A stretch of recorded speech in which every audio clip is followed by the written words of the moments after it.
Le Nouvel Esprit Public, Philippe Meyer, bonjour.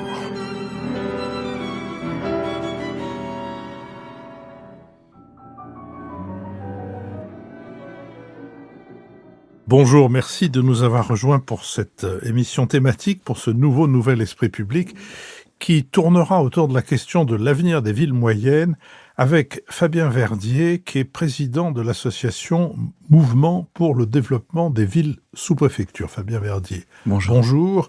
Le déclin des villes moyennes, d'ailleurs pour vous interroger, j'aurais dû commencer par le commencement, en tout cas par l'ordre alphabétique, Antoine Fouché, président de la société de conseil Quintette, et Lucille Schmitt, présidente de la Fabrique de l'écologie. Je disais donc avant de m'interrompre moi-même, que le déclin des villes moyennes et des sous-préfectures françaises constitue aujourd'hui un enjeu majeur à l'intersection des questions économiques, sociales et politiques.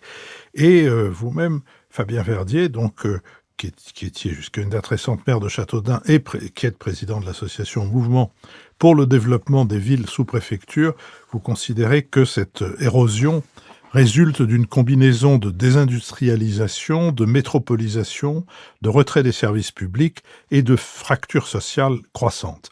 L'exemple de Châteaudun illustre cette spirale. Entre 1980 et aujourd'hui, la population est passée de 16 000 à 13 200 habitants.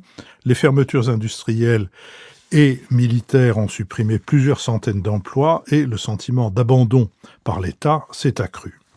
Malgré ces difficultés, vous pensez que ces territoires conservent des atouts encore sous-exploités, leur taille, celle qu'on appelle la taille humaine, sans bien préciser en quoi elle consiste, leur patrimoine, la qualité de vie, le potentiel d'expérimentation et la capacité à avoir des politiques publiques innovantes. La crise sanitaire a également favorisé un léger regain migratoire, soutenant la redynamisation de certains marchés immobiliers. Pour accompagner ces dynamiques, l'État a lancé plusieurs programmes de revitalisation dont le plus emblématique est Action Cœur de Ville. Et lors du premier quinquennat, ce dispositif a mobilisé près de 6 milliards d'euros avec une promesse de 5 milliards supplémentaires lors du second quinquennat pour 234 villes et plus de 6 500 opérations, incluant la rénovation de dizaines de milliers de logements. Les indicateurs témoignent d'un impact réel. 17% d'augmentation des ventes immobilières depuis 2018, 91 000 logements remis sur le marché. Mais la vacance commerciale reste élevée, entre 12 et 12,7%. L'effet sur l'emploi et le PIB demeurent difficiles à mesurer.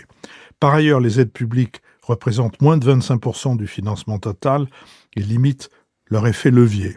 Face à ces constats, vous proposez 21 mesures concrètes visant à renforcer l'action de l'État, soutenir l'industrie et l'emploi, améliorer l'attractivité et réduire l'isolement de ces villes sous-préfectures. Ces propositions répondent également à un enjeu politique majeur, le sentiment d'abandon a favorisé la progression du Rassemblement national. Lors des élections municipales de mars dernier, le Rassemblement national est passé de 22 à 74 mairies et il a obtenu plus de 3000 conseillers municipaux dans 84 départements, traduisant un déplacement du centre de gravité politique vers les villes moyennes. Ce phénomène, combiné au recul de la gauche et aux recompositions à droite, accentue les fractures territoriales et place ces communes au cœur des enjeux électoraux à l'approche de l'élection présidentielle de 2027. Sur toutes ces questions et sur d'autres, nous allons passer 1 heure avec vous et la première question sera celle d'Antoine Fouché. Oui, merci Philippe. Moi, je suis très heureux qu'on ait la chance d'interroger aujourd'hui parce que je trouve dans le paysage politique, il y a très très peu d'élus qui défendent la France qui perd dans la mondialisation et qui le défendent de façon argumentée, raisonnable et pas pour exploiter cette perte et ce déclassement de toute une partie de la France à des fins électorales. Et ce qui vous distingue, me semble-t-il, c'est notamment que vous avez 2 choses peut-être, un discours de vérité et des propositions. Et donc c'est sur les propositions que je voudrais vous poser deux premières questions. La première, c'est que effectivement, on peut dire que me semble-t-il, ce qui a entraîné le déclassement des territoires, ce que vous montrez et que d'autres montrent, Vermeuren, Guilly, etc. C'est d'abord, il n'y a pas que ça, mais c'est d'abord la désindustrialisation. Et donc vous avez fait une proposition très forte là-dessus en disant il faut donner un quota aux maires, aux 235 maires de sous-préfectures en France, un quota foncier pour pouvoir réimplanter, donc dérogatoire, pour pouvoir réimplanter des industries. Comme ça fait plusieurs années que vous avez fait cette proposition, de façon peut-être naïve, mais je pose quand même la question, qu'est-ce qui explique selon vous que cette proposition n'a pas fait l'objet d'une proposition de loi ou d'un projet de loi, parce qu'on pourrait s'imaginer quand même qu'elle serait plutôt consensuelle. Elle n'a pas de coûts supplémentaires, elle n'a pas d'efforts, elle demande pas d'efforts aux citoyens. Donc pourquoi est-ce que ça, alors que tous les industriels disent effectivement que l'un des sujets maintenant pour réindustrialiser, c'est pas le coût du travail, contrairement à ce que raconte une partie du patronat. La France n'est pas plus chère que la plupart des pays qui sont plus industrialisés que nous en Europe. Il y a un problème de fiscalité, mais un problème de foncier et de normes. Vous, votre proposition, elle répond au bon niveau territorial à ce sujet de normes et de foncier. Donc pourquoi est-ce que, alors qu'elle est sur la table, elle n'a toujours pas été discutée, elle n'est même pas très connue en fait, au niveau, me semble-t-il, du Parlement? Ça, c'est la première question. Et la deuxième question, qui est peut-être plus difficile, mais est-ce qu'il n'y a pas quelque chose dans la désertification en cours ou dans l'abandon, je pense que le terme n'est pas excessif, des villes moyennes et des sous-préfectures, est-ce qu'il n'y a pas quelque chose d'un peu tragique au sens où de peut-être en partie insurmontable? Et je prends l'exemple de la santé. Vous dites, et je pense que vous avez vraiment raison, et les chiffres vous donnent raison quand on regarde l'évolution du nombre d'hôpitaux en France et de maternités. Certes, nous dépensons 3% de PIB de plus pour la santé depuis 40 ans, mais ces dépenses supplémentaires, c'est pour rembourser les médicaments, pas pour financer des nouveaux hôpitaux ou des nouvelles maternités. On dépense plus d'argent et on ferme les maternités, les hôpitaux en même temps. Les deux sont compatibles parce qu'on met pas l'argent supplémentaire sur les infrastructures collectives. Mais est-ce qu'il n'y a pas des raisons, et c'est une question ouverte, hein, des raisons aussi légitimes à fermer de temps en temps, par exemple, des maternités? Je vais tout de suite à la question la plus sensible, parce que disent les médecins aussi, ou certains médecins, et j'aimerais bien vous entendre là-dessus, c'est que à un moment donné, quand il n'y a pas assez d'accouchements en une année dans une maternité, on perd la main, c'est un peu violent ou brutal de le dire comme ça, et donc on met en risque, ou on peut mettre en risque, ou on accroît le risque que ça se passe mal pour les gens qui vont aller accoucher. Donc c'est pour ça que je pense, je me pose la question en tout cas, est-ce qu'il n'y a pas quelque chose de tragique, c'est-à-dire d'un cercle vicieux qui se met en place, où il y a moins de gens, donc il y a moins d'enfants, donc on ferme la mater, donc il y a encore moins de gens, etc., etc. Et comment comment on casse ce cercle vicieux? Alors, Fabien Verdier, commençons par le foncier pour les industries. Par rapport à votre première question, moi je pense qu'il y a un refus d'obstacle du président de la République et de ses gouvernements, c'est-à-dire ils n'ont pas pris la mesure, pas du tout pris la mesure de ce qui se passait dans le pays, dans ces villes sous-préfectures. Donc il y en a 235, c'est Calvi en Corse, c'est Limoux, Alès dans le Gard, et Tournon-sur-Rhône en Ardèche, Châteaudun en Eure-et-Loire, où on a tellement eu de déprises économiques, industrielles, depuis 30-40 ans, que quand on fait la loi ZAN, zéro artificialisation nette, en fait, on dit aux métropoles versus ces villes moyennes ou sous-préfectures, de 2005 à 2020, tu as consommé X hectares, de 2020 à 2035, tu feras X sur 2. Mais comme le X est très bas de 2005 à 2020, à Romorantin, à Châteaudun ou à Vierzon, on est en train de leur dire, tu ne pourras pas te développer, tu ne pourras plus te développer. Alors que tu as eu une déprise, une mondialisation, une désindustrialisation massive. Châteaudun a dû perdre 3000, 3500 emplois en une trentaine d'années, privés et publics, ce qui est colossal pour une ville de 13 000 habitants du sud de l'Eure-et-Loire. Et donc, en fait, il y a un refus d'obstacle. Et alors, plutôt que de proposer à ces villes de renaître, à ces bassins de vie, parce que quand on défend les villes sous-préfectures, on défend un bassin de vie de 30-40 km autour.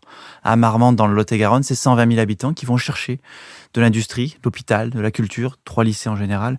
Pareil à Redon, dans le sud de l'Ille-et-Vilaine, c'est 50 000 habitants qui vont chercher des services.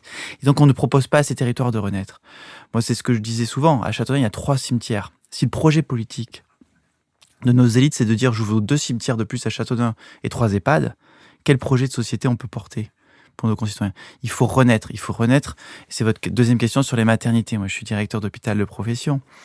On voit bien qu'on a géré de la pénurie, qu'on a laissé s'installer beaucoup de médecins à Cannes, sur le littoral, au niveau du littoral ou dans les grandes métropoles.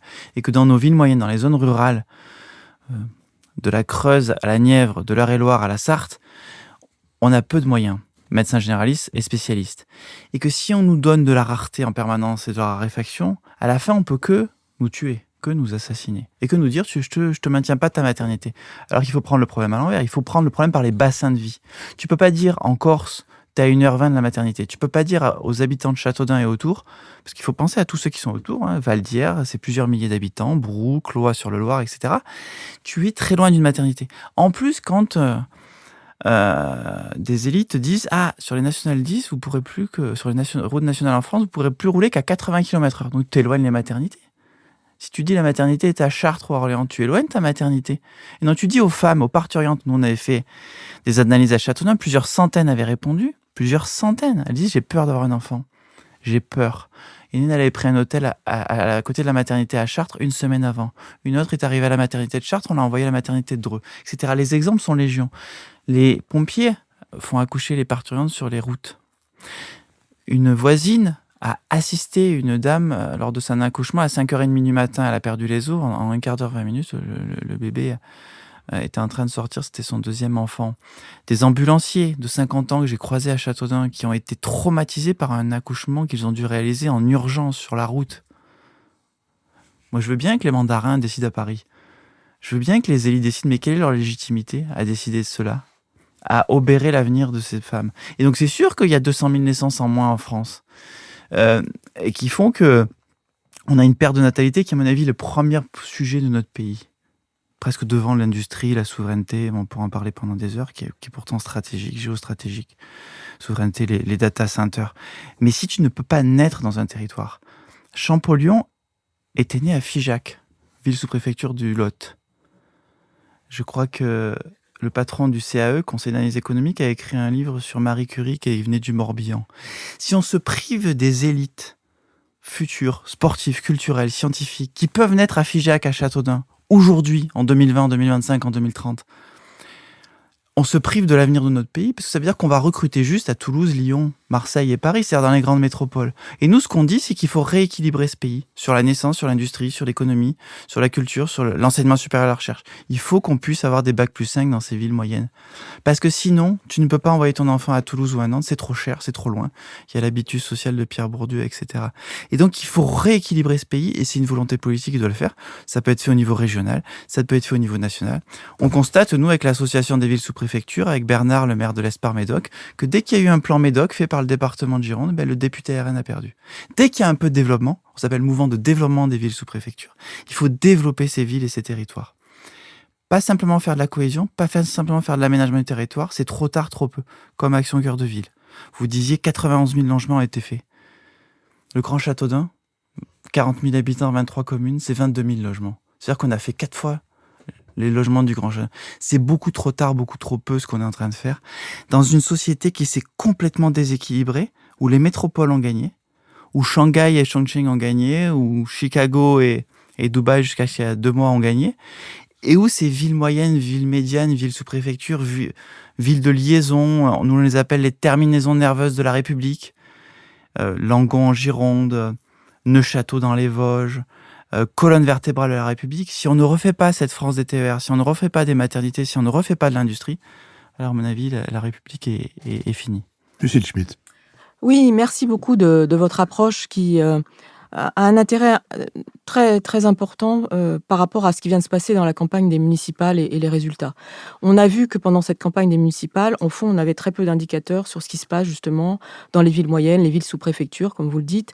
Et comme le rappelait Philippe, ces élections se sont traduites par une avancée importante du Rassemblement national, avec 3000 conseillers municipaux, et puis la perspective d'avoir un groupe au Sénat à l'automne, compte tenu de ces résultats relativement positifs, qui peuvent passer inaperçus parce que, en même temps, le Rassemblement national n'a pas réussi sa conquête dans des villes plus importantes, à l'exception sans doute de Nice. Donc, vous nous donnez des indications assez précieuses, fondées sur votre expérience de maire, sur ce qu'est la vie dans ces villes moyennes, au fond qu'on connaît très mal et sur lesquelles on n'a pas vraiment de chiffrage, d'indicateurs, même de bons reportages.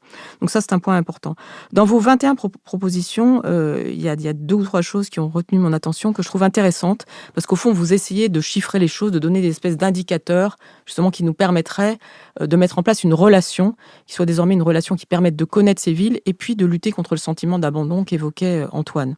Vous dites par exemple qu'il faut abaisser le seuil qui permet en fait à une ville d'avoir des administrateurs territoriaux. Vous dites aussi qu'il faut qu'il y ait un certain nombre de ministres, de visites ministérielles par an. Donc je me suis dit, tiens, c'est marrant, est-ce qu'il a l'obsession des indicateurs, genre visite ministérielle, qui permet au fond à chacun de se sentir important l'espace d'une journée. J'aimerais vous entendre là-dessus, parce qu'au fond, ce que vous dites là, c'est que ça obligerait peut-être aussi les ministres ou ceux qui gouvernent, ces technocrates dont vous venez de nous parler, au fond, à connaître un petit peu mieux ce qu'est réellement la vie de certains Français, ceux qui se sentent, pas tous les Français, mais ceux qui se sentent exclus de la mondialisation. Donc ça m'intéresserait de vous entendre sur comment vous avez fait vos indicateurs sur vos 21 propositions. Et puis, je viens de vous entendre donc assez longuement sur la maternité, les femmes qui accouchent sur le bord de la route, certes, mais j'aimerais vous entendre aussi plus spécifiquement sur cet enjeu justement de l'éducation. Vous parlez de recherche, de savoir.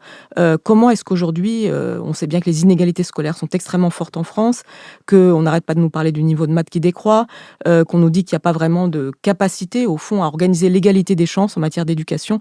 Dites-nous aussi ce que c'est pour vous, que vous qui êtes plutôt quelqu'un qui avait fait pas mal d'études, ce qu'est l'égalité des chances en matière éducative quand on habite dans une ville sous-préfecture, comment ça peut se passer, qu'est-ce qu'on peut faire en termes de réinstallation d'une éducation qui soit vraiment nationale. Fabien Verdier.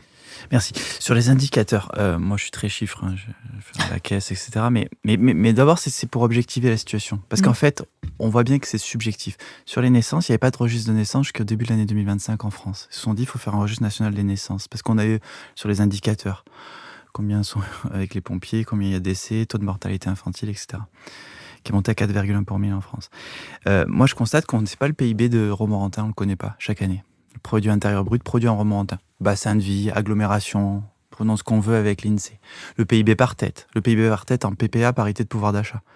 Si vous regardez bien la fin de nos 21 propositions sur le site ville-sous-préfecture.fr, donc je rappelle que 15 sont sans coût pour l'État, parce qu'on est attentif aux finances publiques, avec l'association et le mouvement. En fait, on dit aussi de faire des monographies, de faire venir des sociologues, des économistes, des géographes, à Langon, à Marmande, au Vigan dans le Gard, etc., à Narbonne. On a du mal en fait, pourquoi on ne ferait pas un petit prix à la Sorbonne ou dans les universités à Clermont ou ailleurs pour dire si tu as 1000 € si tu fais un master, une thèse, une recherche sur ces villes-là, une analyse ethnologique, anthropologique, économique, etc.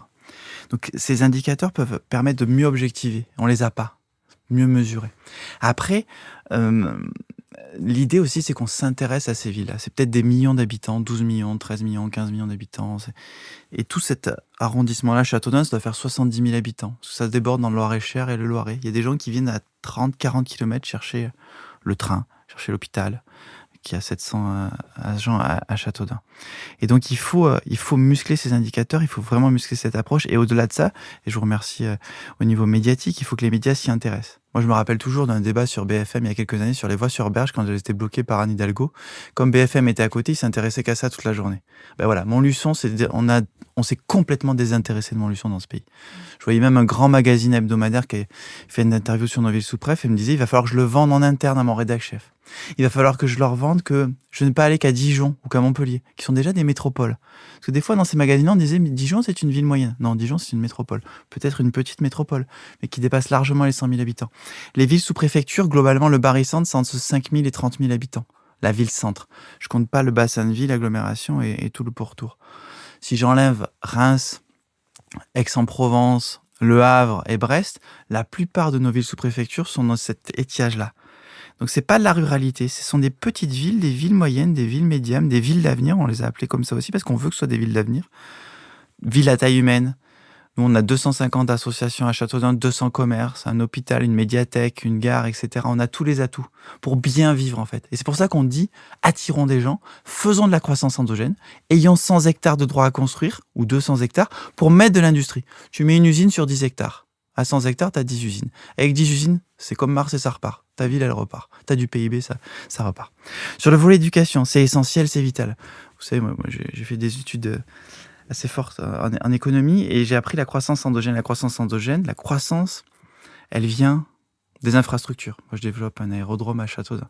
Elle vient du capital humain, ce que disait Gary Becker, c'est-à-dire le niveau d'études. Nous, non seulement on a perdu de l'industrie, mais en fait, tu perds des cadres. Quand tu perds un tribunal, tu perds un magistrat, tu perds des magistrats, tu perds des greffiers, tu perds tout un écosystème local et un avocat. C'est pareil pour les maternités. Tu perds des gynécologues, tu perds des anesthésistes, tu perds des sages-femmes, tu perds des auxiliaires de puère. Il ne faut pas penser connaissance, parce que quand tu n'as plus de maternité, la dame qui a 55 ans, 60 ans, ou quel que soit son âge, quand il y a un dépistage du cancer du col de l'utérus, c'est plus compliqué. Il faut qu'elle aille loin, à 50 ou 80 km de là. Tu as une perte de chance. L'éducation, si j'ai envie de dire, c'est aussi ce problème-là, c'est que si tu n'as pas des bons lycées, si tu n'as pas de l'excellence, c'est ce que je vous disais juste avant l'émission, si tu n'as pas du small is beautiful, comme Caltech en Californie, à Châteaudun, à Romorantin, à Vendôme, partout dans nos villes sous-préfectures, à La Flèche, dans la Sarthe, alors, en fait, tu n'as plus d'espérance dans ce territoire. Et j'ajoute, j'ai mis du temps à le comprendre, j'ai fait beaucoup de porte-à-porte. Je disais aux dames ou aux messieurs âgés, ah, vos enfants, vos petits-enfants, ils sont où ? Immanquablement, la réponse était, ils sont loin. Ils sont à Bordeaux, ils sont à Nice, ils sont allés faire quoi ? Ils sont allés faire des études ailleurs. Et du coup, ils ont trouvé un emploi ailleurs. Souvent un emploi métropolitain supérieur. KPMG, Ernst & Young, que sais-je, dans l'audit ou dans les finances ou dans le droit, ou dans les nouvelles technologies. Et donc, si on ne développe pas en même temps le PIB, les 100 hectares, l'hôpital, ce qu'on dit de A à Z, c'est-à-dire on propose en fait de refaire de la République là où elle n'est plus, là où le RN fait 11 millions de voix, parce que quand on délaisse les gens, le RN monte. Et c'est pas un sentiment, c'est une réalité. Les gens, ils ont une réalité. Et depuis 2002, ils nous le disent. Parce qu'ils ont senti la mondialisation, ils l'ont pris de plein fouet dans la figure. Ils ont perdu leur emploi. Il faut qu'ils aillent chercher la santé ou la justice à 50, 80 km de chez eux. Quand tu es dans une ville sous-préfecture qui a perdu son tribunal, sa maternité ou sa chirurgie, comme à Saint-Claude dans le Jura. Et donc, l'éducation, il faut de l'excellence, il faut du bac+5. Parce qu'on est les nouvelles banlieues de la République en termes de paupérisation. Et si on n'a pas cette croissance endogène, c'est-à-dire cette capacité à faire des bac+5, privé et public, bac+3, des bachelors, des ingénieurs, des petites écoles de commerce, un peu de manière très décentralisée, pour que dans ce bassin de vie, tu puisses faire des études. Moi, je l'ai vu à Châteaudun, j'ai vu des enfants, ils ont déjà du mal à aller dans le lycée qui est à 3 km de chez eux, à 2 km de chez eux. Comment tu veux les envoyer à Nantes, à Orléans ? Déjà, il y a la considération financière pour les parents, il va falloir les loger. C'est sûr que c'est plus facile d'habiter à Tours et de faire ses études à Tours. Et si on ne comprend pas ça, ce sujet de l'ESR, d'enseignement supérieur de recherche, donc de A à Z, comme enseignement sup, à mon avis aussi on passe à côté de quelque chose. Et là, c'est pour ça qu'il faut une révolution copernicienne dans le pays, une révolution de développement de ces territoires et de promotion de tout cela, la culture, de l'enseignement, des sports. Il faut tout dans ces villes-là, ou à peu près tout, pour qu'on puisse bien y vivre. Et encore une fois, c'est tout un arrondissement. Les villes sous-préfectures sont des chefs-lieux d'arrondissement. Vous avez en partie devancé la question que je voulais vous poser sur la possibilité pour votre mouvement pour le développement des sous-préfectures d'intéresser la presse à la situation de ces différentes sous-préfectures et à l'activité de ce mouvement. D'ailleurs, on aura dans cette émission entendu des noms qu'on n'entend absolument jamais, Marmande, Langon, Redon, je parle même pas de votre propre ville, Villefranche-de-Rouergue. Non, vous n'avez pas encore dit Villefranche-de-Rouergue, vous avez dit Vierzon. Je vous avais évoqué l'intérêt des monographies, parce qu'au fond, la plupart de la presse ne parle de ces villes et de ces micro-régions dont vous parlez que sur un mode assez facilement tragique, en reprenant des ouvrages comme celui de Guilly ou d'autres et expliquer que la fin des haricots est arrivée, comme dit Philippe Ullus le prophète. Mais vous avez parlé des monographies. Je voudrais juste insister là-dessus, parce que quand la grande question sociale s'est posée au XIXe siècle, les solutions proposées ont été proposées à partir des monographies, qui ont été ensuite regroupées, synthétisées par l'Académie des sciences morales et politiques, qui était d'une grande activité à l'époque, à travers les travaux de Villermé, à travers les travaux de beaucoup de savants désintéressés. Et je sais, pour avoir travaillé sur ces monographies, que pour la question du travail des enfants, pour la question de la situation des femmes dans le travail, pour la question du repos hebdomadaire, pour la question du logement, etc., c'est à partir de ces monographies que aussi bien la doctrine de Marx que la doctrine sociale de l'Église se sont développées. Les monographies n'entraînent pas une solution automatique, mais elles permettent de réfléchir à partir de situations qui ont été examinées sur le terrain, de la même manière que vous proposiez que la question des maternités, pour laquelle Antoine présentait le point de vue, j'allais dire médico-médical, mais sans que ça ait un sens péjoratif, et vous, le point de vue du terrain, qui est sur la base de la confrontation de ce sur quoi ces deux approches s'appuient, on puisse prendre des décisions qui ne satisferont pas tout le monde, mais qui seront les décisions les plus raisonnables. Donc, j'en reviens à cette question de l'information. Parce que 235 villes, ça fait beaucoup de monde quand même. Dans ces 235 villes, il y a un certain nombre de maires qui sont des figures régionales importantes, voire des figures nationales. Quels sont les relais possibles et quels sont les obstacles constatés à la médiatisation de aussi bien votre constat que de vos propositions? Je pense que ça se résume en une phrase, c'est une sécession géographique des élites, peut-être géographique et intellectuelle. C'est-à-dire qu'en fait, les élites habitent à Paris et dans les grandes métropoles. Je crois qu'en France, il y a 5 millions de cadres. 3 millions habitent et travaillent à Paris et dans les 12 grandes métropoles. Les 12 plus grandes, hein, donc Paris, Lyon, Marseille, Toulouse, Nice, etc., Lille. C'est-à-dire qu'ils habitent même pas à Clermont-Ferrand, ni Orléans, ni même Dijon. 3 millions sur 5 des cadres. Les travaux de l'INSEE en 2012 disaient emploi métropolitain supérieur. On est à quelque chose comme 12% dans des villes comme Châteaudun, 10 000 à 20 000 habitants, cadre supérieur, 31% en Île-de-France de la population active. Un tiers en 2012. Et ça a beaucoup divergé depuis. C'est-à-dire que comment on centralise tout, comment on met tout dans les grandes métropoles, en fait, on ne voit plus le reste du pays. Mais c'est ce qui s'est passé avec la victoire de Donald Trump aux États-Unis. On le voit en Occident, dans beaucoup de pays de l'OCDE, même en Suède, etc.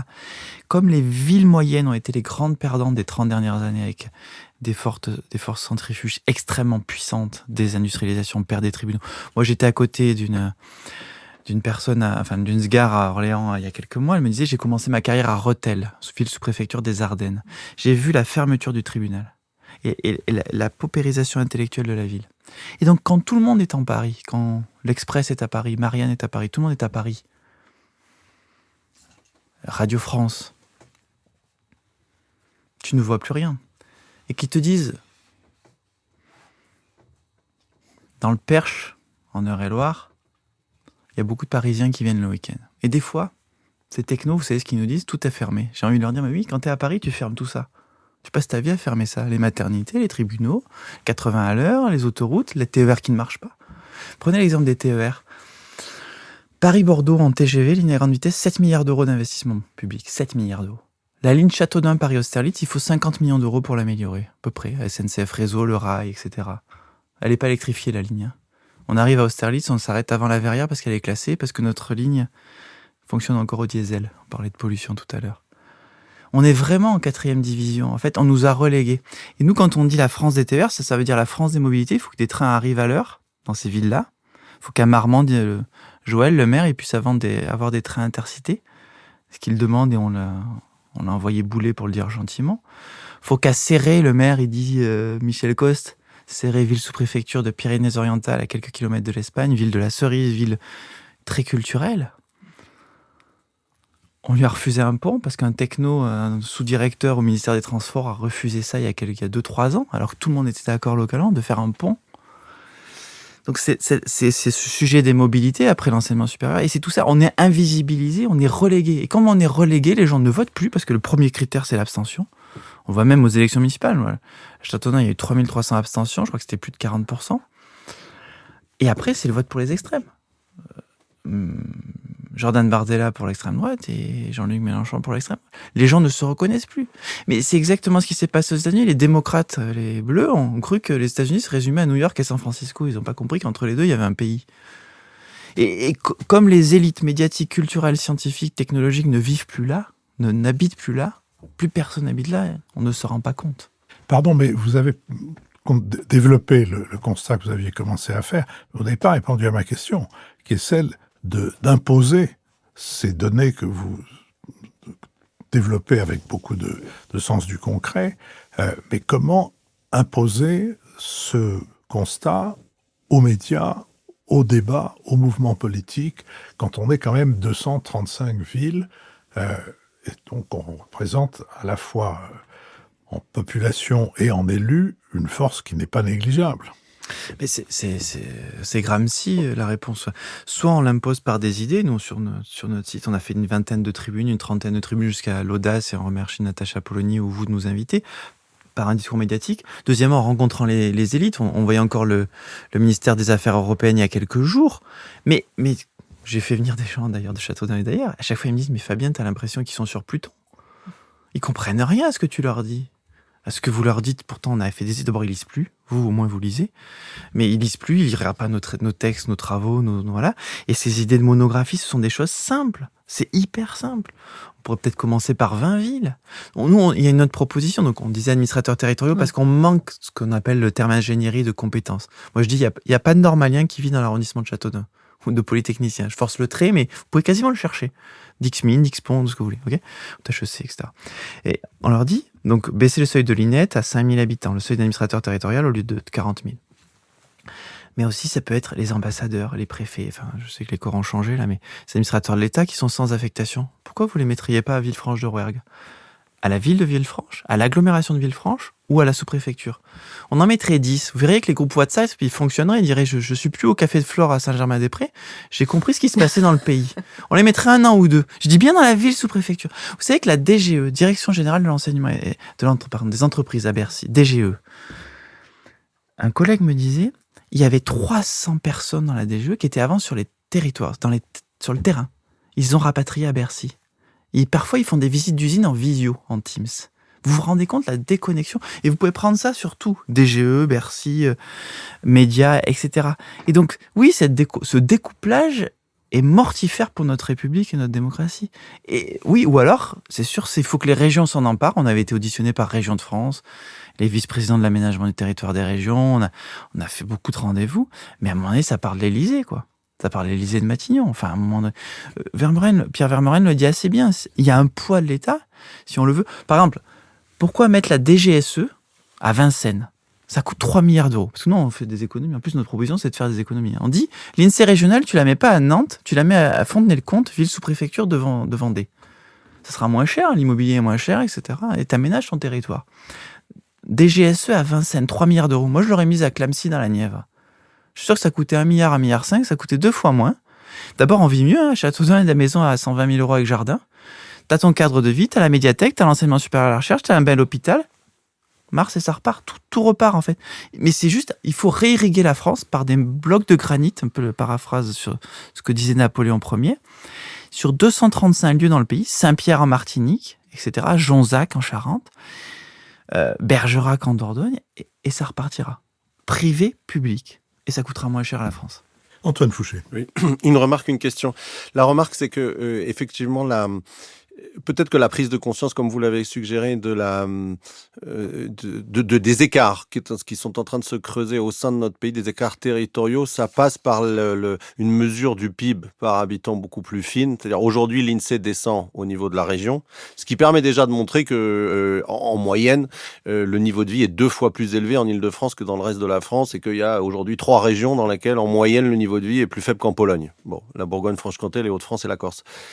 Mais c'est vrai que si on pouvait faire ça au niveau du département ou des villes, on aurait sans doute une prise de conscience via les chiffres qui serait très forte. Et donc, si les gens de l'INSEE nous écoutent, je pense que si c'est faisable techniquement, ça serait quand même très intéressant d'avoir cette donnée-là.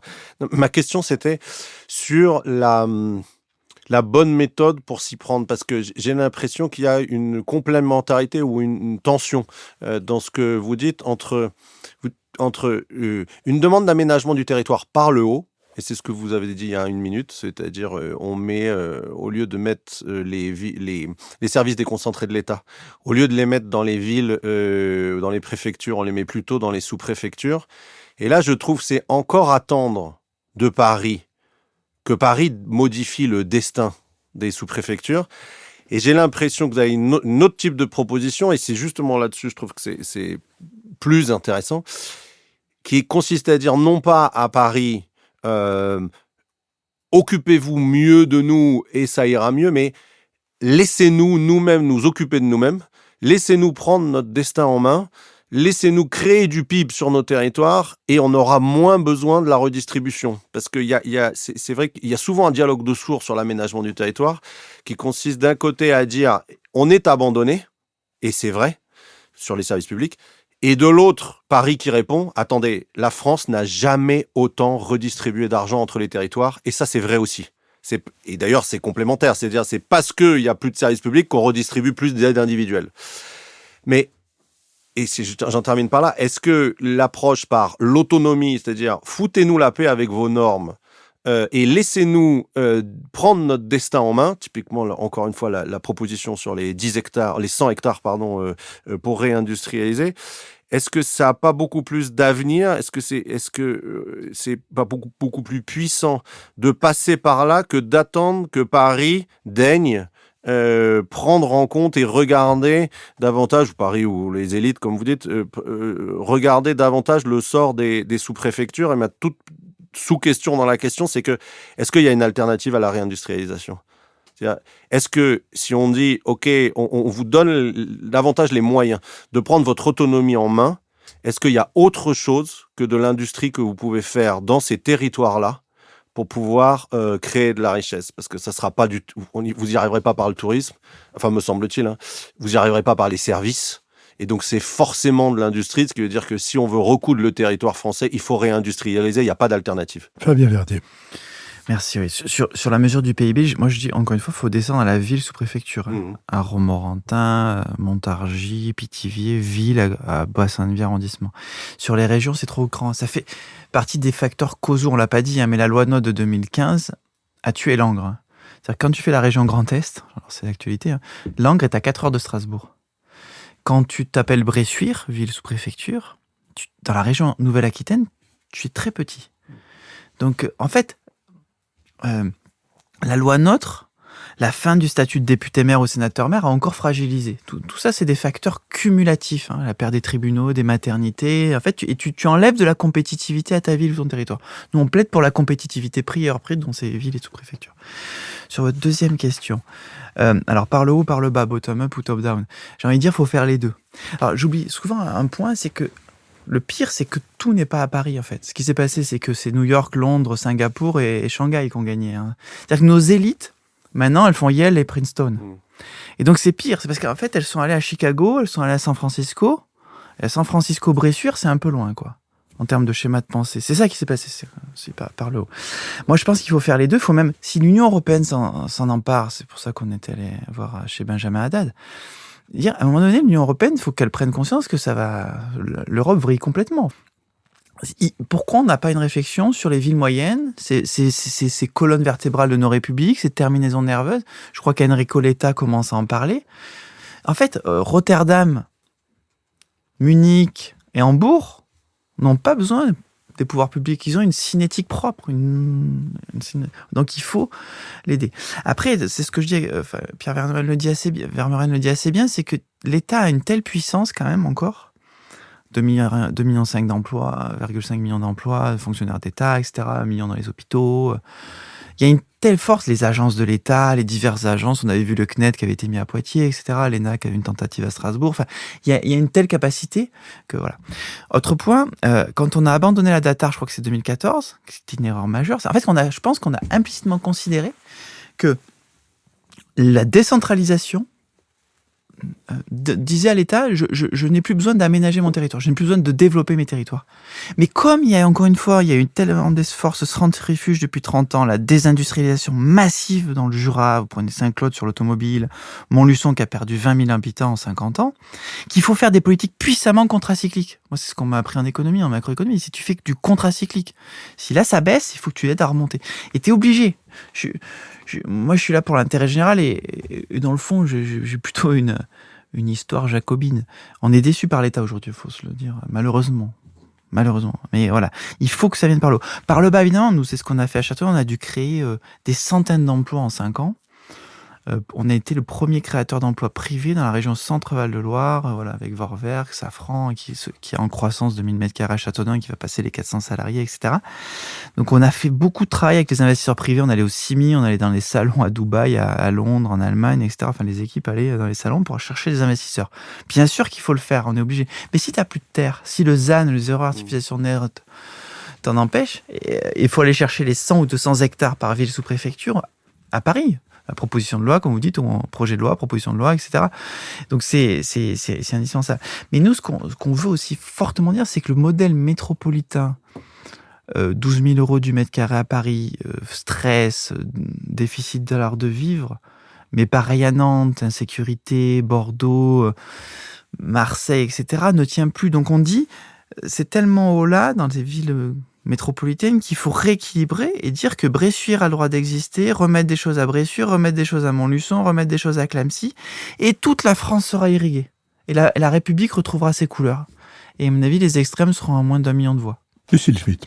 Oui, en vous écoutant, on repense aussi au mouvement des Gilets jaunes à l'automne 2018, qui justement avait fait surgir cette France, alors je ne sais pas si c'était la France des sous-préfectures, mais en tout cas c'était la France de la ruralité, du périurbain, et la France qui disait, au fond, on installe justement, avec l'augmentation de la taxe carbone, couplée à l'augmentation du carburant, qui n'avait pas été prévue justement dans ses effets en termes d'inégalité territoriale et sociale, on installe des inégalités supplémentaires, et en plus avec le lien avec la transition écologique, ce qui avait été extrêmement délétère.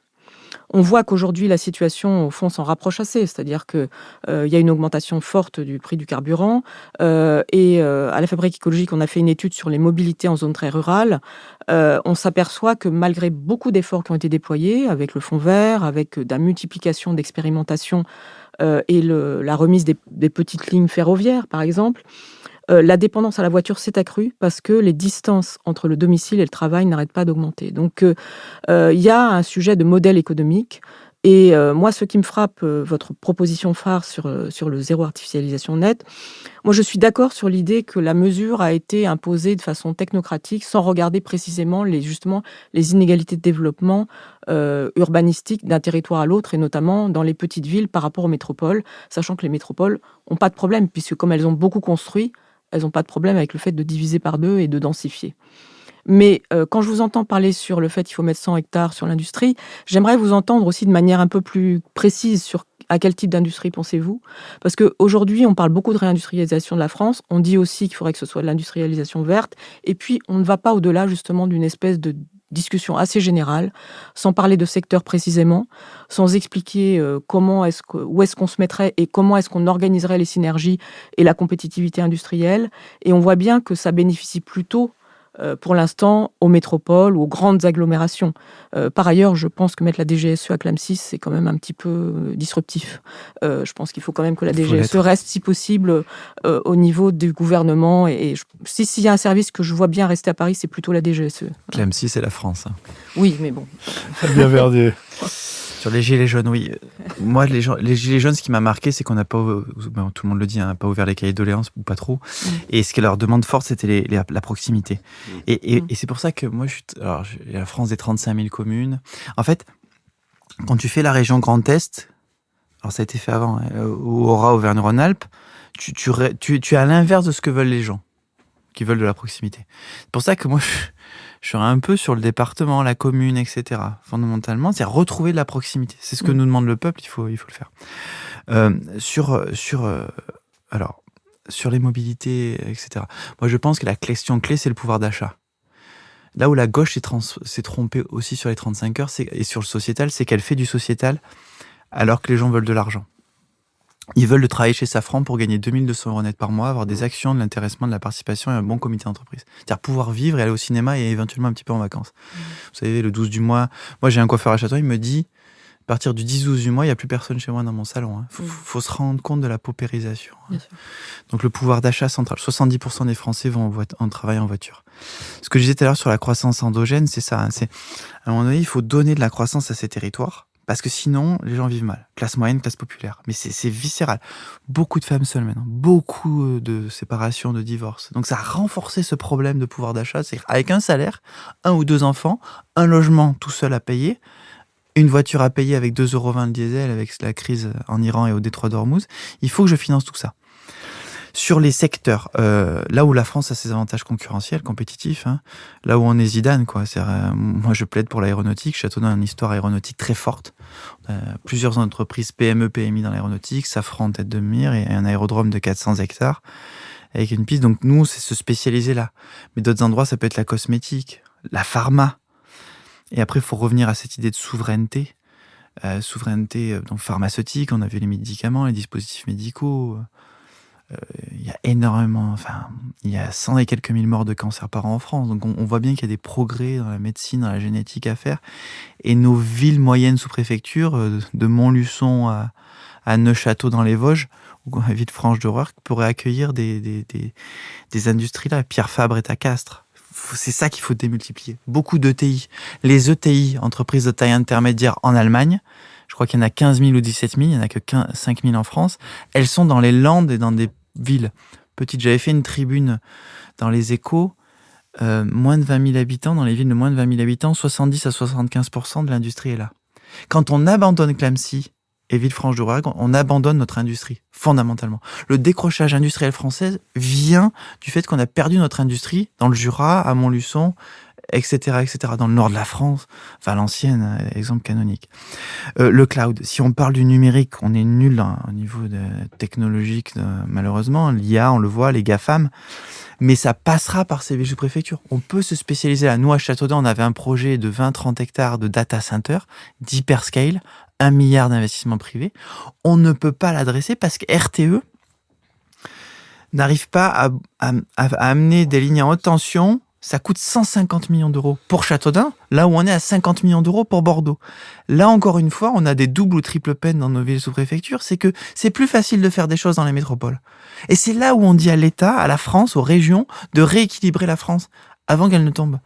Et sur ces sujets de cloud, de data center qu'amènerait une école d'IA, qu'amènerait des pros du numérique, des ingénieurs, des bac+2, dans nos villes moyennes sous-préfecture, il faudrait qu'elles habitent là, hein, qu'elles mettent leur enfant au club de judo local. C'est là que tu rééquilibres le pays. Et c'est un peu tous ces items que l'on porte à la fois. Lucile. Oui, moi je voulais insister aussi sur une chose, c'est que vous parlez finalement, vous dites qu'il faut réindustrialiser, mais les entreprises, vous les citez pas vraiment comme interlocuteurs. Et à la fois, on est déçu par l'État, on est déçu au fond par l'action publique, mais est-ce qu'il n'y a pas aussi quelque chose à faire du côté des entreprises, d'imaginer comment est-ce qu'un aménagement du territoire, ça se fait aussi de cette façon? Et puis, une deuxième question aussi, en termes, cette fois, d'élargissement du cercle des acteurs. On a vu comment la révolte des agriculteurs était aujourd'hui devenue un élément structurant du débat politique en France. Et c'est bien de parler réindustrialisation, mais comment est-ce qu'on organise aussi cette espèce... vous n'avez pas parlé d'agroalimentaire, par exemple. Comment est-ce qu'on organise la possibilité que ce débat sur l'aménagement du territoire soit aussi une manière de prendre en considération les agriculteurs qui, aujourd'hui, apparaissent comme... Il y a eu une résonance entre les gilets jaunes et finalement la mobilisation des agriculteurs. Fabien Verdier. Premier point, sur les entreprises, nous, on avait une approche très axée sur les industriels, avec le Grand Châteaudun, aller chercher les investisseurs à Paris, à Dubaï. Moi, je pense que c'est par ce que disait M. Fouché, c'est si on a 100 hectares ou 200 hectares de droit à construire de l'industrie par ville sous préfecture, en fait, tu rééquilibres par le droit à construire. C'est-à-dire que si Puteaux a un peu moins et Châteaudun a un peu plus de droit à construire, je ne sais pas si je suis clair, c'est là qu'elles mènent en plus les entreprises. D'ailleurs, nous, elles sont venues, on a Holtrix qui s'est développé, Vorwerk 2, un projet Vorwerk 3 sur 8 ou 9 hectares. Un troisième site de Vorwerk autour de Châteaudun. Et donc, c'est vraiment par les hectares aussi que tu peux rééquilibrer. C'est un levier puissant. Le ZAN a été un levier d'enterrement, encore une fois, de nos villes sous-préfectures, de nos villes moyennes, très puissant. Il y a un maire proche de Paris, il me dit, moi, ma surface de ma ville, c'est 2 km². Châteaudun, nous, c'est 28,5 km². 2 km², il me dit, tout est bétonné chez moi. Le ZAN, je m'en fous. Par contre, à Montluçon, ça a beaucoup obéré Montluçon, ou l'Esparmédoc en Gironde, nos villes sous-préfecture. Sur les agriculteurs, vous avez raison, moi, je défends à mordicus nos agriculteurs. Nous, en plus, on est en Beauce. L'agroalimentaire à Châteaudun, on n'a que l'usine Ebly, EBLY, qui fait le riz Uncle Ben's, etc. On devrait en avoir plusieurs. C'est là où le travail d'aménagement du territoire, de développement des territoires n'a pas été fait pendant 20 ou 30 ans.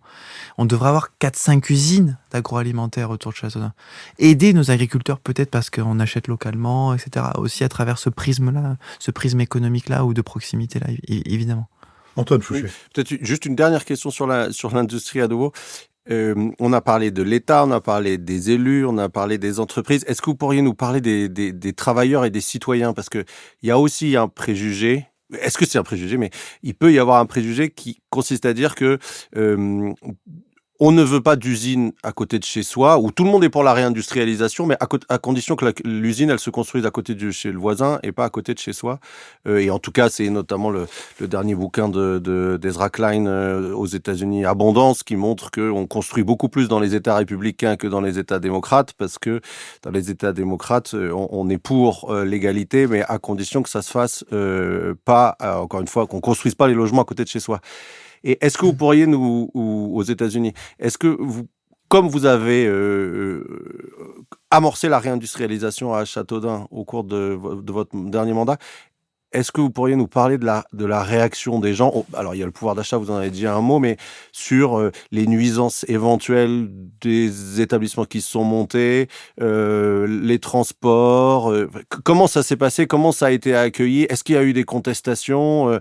Est-ce qu'il y a des projets de développement? Enfin, comment réagissent les personnes par rapport à la construction d'un établissement industriel à côté de leur maison? Parce que ça s'est forcément fait à côté des maisons de certains des citoyens de Châteaudun. Fabien Verdier. Bien sûr.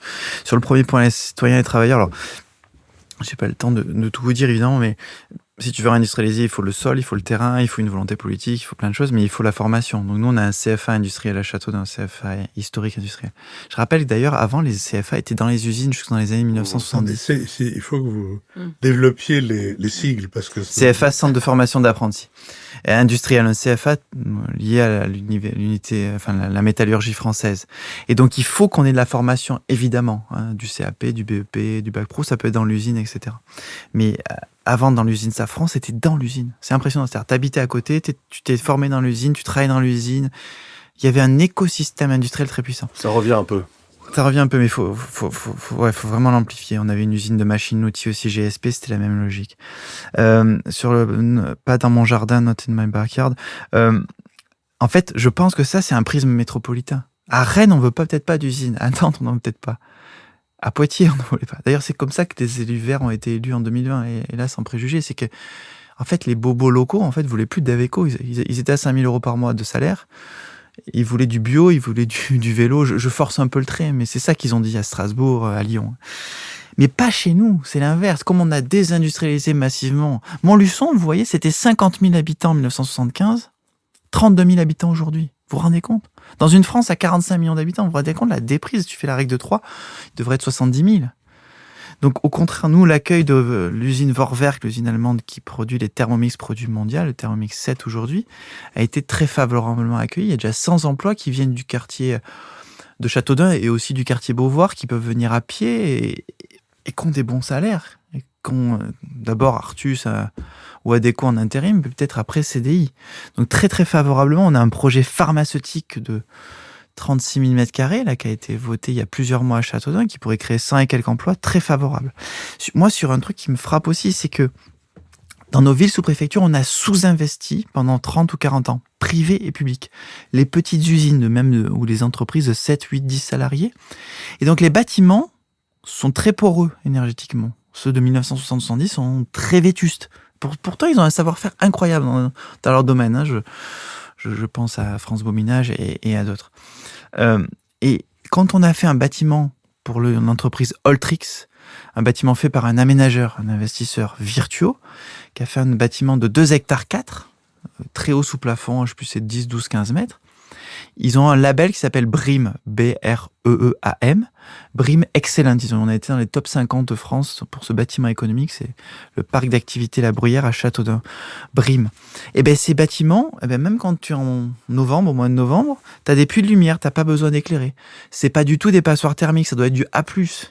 voyez ce que je veux dire? Et donc, en fait, en faisant des nouvelles usines, en investissant, ce que les CAPEX, les Capital Expenditure, les dépenses d'investissement, plus on a de dépenses d'investissement dans ces villes-là, moi je mesurais ça, on était à plus de 300 millions d'euros d'investissement privé, là, de 2020 à 2025, plus on a de développement industriel, plus on a ces CAPEX, ces investissements, plus en fait tu as de l'écologie, tu as de la transition, tu as des beaux bâtiments, en fait. Et vous savez ce que disait Helmut Schmidt, c'était les investissements d'aujourd'hui sont la croissance de demain et les emplois d'après-demain. Donc c'est les investissements qu'il faut aller chercher. Et dans ces villes, dans nos logements, il faut développer nos logements, je l'ai pas assez dit. Next City ne venait plus dans ces villes. Les promoteurs immobiliers. Et en fait, quand je vous dis tout de A à Z, c'est L comme logement, I comme industrie, E comme enseignement supérieur et recherche. C'est tout ça qu'il faut retrouver. Alors, c'est une très courte question suivie d'une encore plus courte réponse, Lucille Schmitt. Oui, je pensais à la perspective de 2027 et à ce que disait Philippe sur la question de la résonance médiatique, de la monographie. Une réponse très courte, comment est-ce qu'on peut faire autrement des médias? C'est-à-dire pas seulement dire, écoutez, on ne fait pas attention à nous, si vous avez une suggestion à faire. Fabien Verdier. Moi, je dis que l'avenir de la France se joue à Montmorillon et Pithiviers, dans ces villes sous préfecture, et que celui ou celle qui n'a pas compris ça ne peut pas gouverner la France. Et je pense qu'il faut viscéralement y aller. Et je souhaiterais que le premier déplacement du président de la République après 2027, ce ne soit pas à Berlin, mais dans une ville sous préfecture, symboliquement et fortement. Peut-être faudrait-il aussi souhaiter que parmi les candidats qui seront désignés ou qui se désigneront eux-mêmes à la présidence de la République, il y en ait un ou une qui entreprenne la tournée des 235 villes dont vous avez regroupé les intérêts et les questions à travers donc ce mouvement pour le développement des villes sous préfecture qui a un site. Oui, site internet, villesoupréfecture.fr. On le mettra sur le compendium de notre conversation, mais disons-le tout de suite, le site, c'est villesoupréfecture.fr. Ouais. Non, villesoupréfecture sans séparation.fr. Et là, on trouve à la fois les constats, les propositions, etc., etc. On est sur LinkedIn aussi. Ouais. Fabien Verdier, je vous remercie. Cette émission a été préparée avec Jade Mention, que je remercie, et c'est Flavien Cagnard qui a enregistré notre conversation pour le studio L'Arrière-Boutique, tandis que c'est Julien Neuville et Nouvelles Écoutes qui nous produisent. Je vous donne rendez-vous dimanche prochain pour un nouvel Esprit Public.